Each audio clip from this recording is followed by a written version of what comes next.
Nous sommes le 1er avril 2001, 194 km au menu de la 41e édition de la Flèche Brabançonne. On va assister à une bataille entre deux formations pour décrocher la victoire sur cette classique belge. Les deux équipes, c'est la Rabobank et la Domo Farm Frites.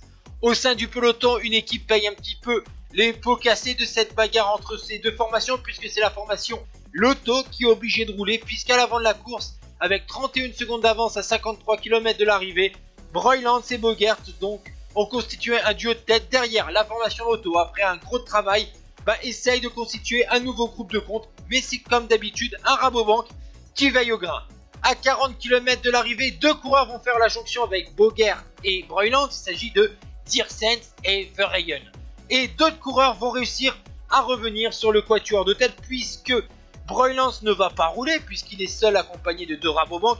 Et donc, Axel Merckx, Mark Lotz, encore un Rabobank, Davide Casarotto, Scott Sunderland vont réussir à revenir sur le groupe de tête, et on va voir 8 coureurs devant à moins de 20 km de l'arrivée. On reconnaît Axel Merckx avec son maillot de champion de Belgique. Ensuite, ils ne seront plus que 6, puisque Gert Verheyen et Davide Casarotto ont été distancés, et on arrive au pied de l'ultime montée de la journée pour rejoindre la ligne d'arrivée à Alsenberg.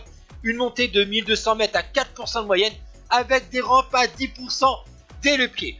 Et dès le début de l'ascension, et on voit que Axel Merckx est en deuxième position, c'est un travail de Mark Lotz, mais le équipier de Michael Bogert n'a plus de force. Maintenant, ils ne sont plus que 4, avec un gros travail de Dave Broylands, le Belge de 24 ans. Il est suivi par Scott Sunderland, vainqueur de Nokere-Corse 98. Michael Bogert, lui, va déborder Dave Broylands, le Néerlandais, vainqueur de la semaine catalane. Derrière, on va voir que Axel Merckx a mis un peu de temps à réagir à l'accélération de Michael Bogert. Scott Sunderland n'arrive pas à rejoindre le Néerlandais, Axel Merckx non plus, et donc Michael Bogert, vainqueur de la 7ème étape de Tirreno, décroche donc cette 41e édition de la Flèche Brabançonne devant Scott Sunderland, Axel Merckx. Dave Broylands finit donc 4ème à 6 secondes, à 15 secondes c'est Ludo Diersens et Mark Lotz. Gert Verheyen prend la 7ème place à 29 secondes, Casarotto 8ème, 9ème Carsten Kroon, 10ème Daniele Nardelli.